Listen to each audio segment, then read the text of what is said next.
So the answer is no. The answer is no. So Media Report, Snow White is the #1 movie on Disney Plus following its debut, but is Rachel Zegler really a comeback hit? No. No. You want to know why it's so popular right now? Because it's being watched by people who are happy they didn't have to pay for it.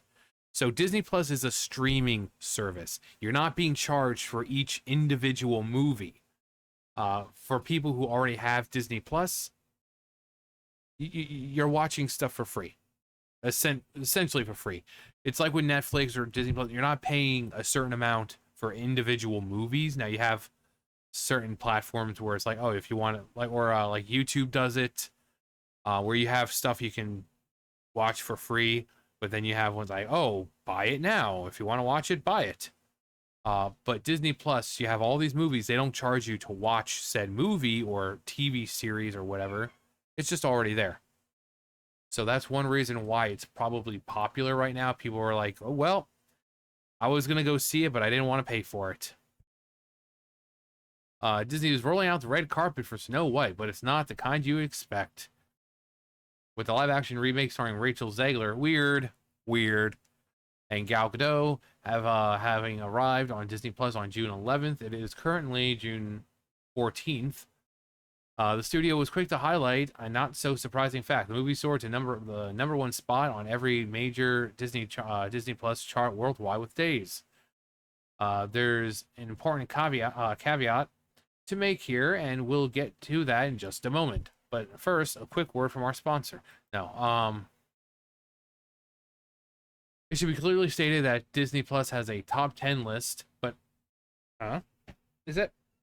Yeah, I thought so. Come here, you little furry bastard. Hello. Say hello, Adam. Mwah. Yeah. Do you want to be in here? Like, you want to help narrate, commentate, enunciate, exfoliate, germinate, gravitate? He's like, Grandpa, what are you doing? I don't know. Mwah. Um, but our understanding is that it does not in any way correlate to actual viewers or view time. And that, if that were the case, Bluey would be at the top rank, at the top every single week. Instead, we believe that Disney purposely curates the list for their own purposes, and then the list is used for public relations and marketing. In other words, while Snow White likely being #1, the #1 movie streaming on Disney Plus is in its first 3 days of hitting the service. We see this time and time again with box office release coming to the service, regardless of the success or failure. Sites using the top 10 on Disney Plus are doing a disservice to the readers. That said, we do expect Nielsen and or Illuminate will show Snow White to we do expect Nielsen or Illuminate will show Snow White to have achieved at least decent numbers in its first weeks on streaming. Why is that? There's no cost to viewers for tuning into and viewing something they likely didn't go see. Exactly. Because again, you're not paying for the movies individually. You're paying for the streaming service. Now there are things like Netflix does this crap. Like, you have the movies you'll get for like the lowest tier. Like, oh, you'll have ads and this and that. It's like, oh, then go ad free and you get access to more movies. Like they're locked behind the second tier. And I know, like, Amazing Spider-Man, because I was wanting to watch that, because at first it was on Netflix just regularly, and then it was locked. Adam Sandler movies are like that. So you're not having to, it's not like, oh, upgrade to this tier or purchase the movie individually. No, you pay for Disney Plus, you get to watch it.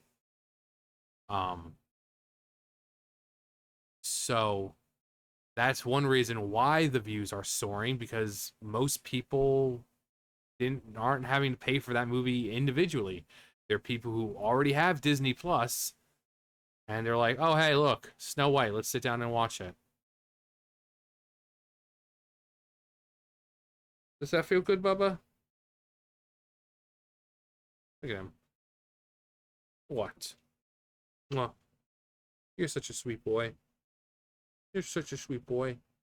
Mwah. He's like, I know, Grandpa. I'm this little licorice. What? I still firmly stand with BLM. Black licorice matters. Hit a bubba. What is that? What was that? This marketing triumph couldn't come at a more critical time. Snow White's theatrical debut in March 2025 was a public misfire on a scale that was once rare for Disney. Was it? With a hefty 370 million plus production budget, the film managed to gross only 205 million globally, earning the label of a box office bomb. Kaboom! Critics were largely unimpressed, some praising Ziegler's performance but criticizing the reimagined dwarves and political tone. Audience reactions were lukewarm too. Yeah. 40% critic score on Rotten Tomatoes and 71% audience rating, with a cinema score of B+. For those not in the know, a cinema score lower than A- is not good with their quite odd rating system. Now, people would look at like School, like, oh, B+, that's good. Enter Phase 2. Can I help? Geez, like, can I help you? He's just... What's with you? What's with you today, huh? Enter Phase 2, damage control via streaming. By shepherding Snow White quickly to Disney Plus, the studio is clearly hoping that the convenience of home viewing, combined with the curiosity over the controversy in casting, and reshape the public narrative. A tried and true method for Disney is a move a flop to streaming, and then claim that it caught new life, new momentum, and a new lease on success. All the while, never really giving us any sort of justification that analysts would want to believe it. Yeah. Well, look how popular it is, guys. Well, there's a reason. There's a reason for that. Streaming success stories, especially for films that underperform theatrically, are increasingly part of Disney's playbooks. Business Insider notes that the studio is banking on streaming, VOD rentals, ABC freeform airings, theme park tie-ins, and merchandise to salvage profitability. Flix Patrol's #1 ranking suggests that this strategy may be paying off, at least in terms of headline numbers. However, just like with Parrot and Analytics, I remove my hand and his head just stays flopped over to the side. Are you deaded? Have you perished? He's like, no, Grandpa, I haven't perished. He's perished. What kind of country you living in, Grandpa? No. Suggested strategy may be paying off, at least in terms of headline numbers. However, just like with Parrot Analytics, we remain extraordinarily skeptical of rubrics and analysis groups that use nebulous internet buzz to justify economic failure. Shareholders aren't paid in internet buzz. Yeah. It's like games trying to say, oh, thanks for 3 million players. Okay, how many actual copies have been purchased? Because investors don't care about players playing. They care about how many copies were sold. Metrics that matter. Disney's strategic pivot. What? What are you doing? What are you doing? Game over, man. Game over. What is your problem right now? What? Hang on, let me grab a clean your eye. Mwah. Disney's strategic pivot. Swift streaming release. 83 days. What? March, April, May, June. Yeah. 83 days after a theatrical opening, notably faster than recent Disney films like Mufasa, The Lion King. And breaking the normal 90-day window, Disney keeps as a minimum between theatrical release and streaming debut. Promotion of streaming win. Disney publicist and Screen Rant, of course, Screen Rant. Headlines now lead with number one on Disney Plus. A narrative shift from the box office numbers to streaming dominance. Extended reach.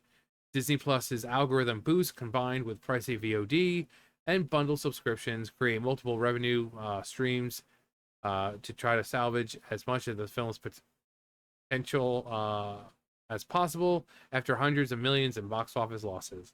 Mwah. For avoiding theatrical anchor, where reviews and box office were weak, streamer enthusiasm gives Disney fresh marketing ammo. See, guys, look how popular it was. And breathing space for home viewing royalties. Disney can then make the Encanto claim that the film found its audience in a secondary market. Since Disney controls Disney Plus, really, there's really no way for anyone to check that, and thus the narrative is set in place. Sure, Snow White is topping Disney Plus charts, but that doesn't erase its on-screen and behind-the-scene turmoil. The streaming debut is clearly phase 2 of Disney's strategy. Rebrand the movie as a hit under a more controlled PR narrative. It's a textbook pivot from a theatrical stumble to an online spotlight. Are you still just... but ranking first on a platform with curated content, but is ranking first on a platform with curated content a real measure of success? Time and transparent streaming numbers will tell. Okay, so you basically just sat with Grandpa that whole time. What's wrong with you? Who hurt you, Tosh? Adam. He never sits with me like this anymore. Oh my god, is he dying? Are you dying, Adam? Is this your way of saying, Grandpa, I'm going to be leaving you soon? And no comments, of course. Yeah. So, this is nothing more than them trying to make it seem like it's a huge movie now. Of course, it's going to be more viewed on Disney Plus because the people who are watching it already had subscribed to Disney Plus long ago. I seriously doubt anyone's subscribing to Disney Plus just to watch this movie. I don't know how the base price is for Disney Plus, but no one's going to pay that just to watch this movie. So the people who are watching it already have Disney Plus. They already have access to thousands of movies, cartoons, and TV shows, all for families. So they're just trying to make it seem like, oh god, this movie's so successful now. No. Again, it's, you know, it's like they said with investors. People don't care about internet buzz. You know, investors don't care. They care about money. They want to see whatever they're interested in making a profit, not internet buzz. Like, oh my god, look at the people watching. Yeah, how many people actually subscribe to Disney Plus to watch it? Which I'm sure they could find, like, some kind of analytic about people who subscribed to Disney Plus and watched Snow White on the same day. Like, oh, records show that this many people had subscribed to Disney Plus the same day that they watched Snow White. I'm sure they could do that, but I seriously doubt that's what's happening. But it's like I said with games. When it comes to investors, they don't care how many players have played. They care about the copies sold. They're doing exactly what Ubisoft has done. Like, oh, thank you for 3 million players, and then you find out like 2 months later, it took them 2 months just to get to like 1 million copies. So obviously, the correlation between players playing and copies sold are two totally different things. Because it's like, oh, thank you for 3 million players, but then it takes them 2-3 months to sell 1 million copies. So how is that possible? Because there's no correlation between them. They're two different things.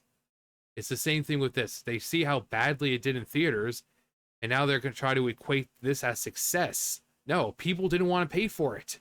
So they're watching it through a service that they've already paid for. But you know what? Sure, #1 on Disney Plus. Congratulations, Snow White. That is a huge, monumental, prestigious achievement that you've achieved here, and we are so very proud of you. #1 on Disney Plus. You have overcome strides, huge strides and hurdles. Box office bomb, but here you are, comfortably residing at #1 on Disney Plus. Congratulations. That is a huge victory.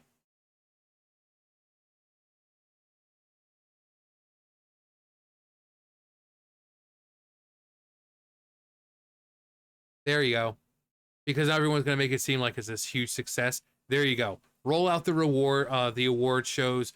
Just Snow White. Give them every fucking award because they deserve it. They deserve it. But anyway, that's going to do it for me. And Adam, who is still laying here like a baby. Mwah. Mwah. But that's going to do it for me. You guys know the drill. I'll see you guys later. Bye, guys.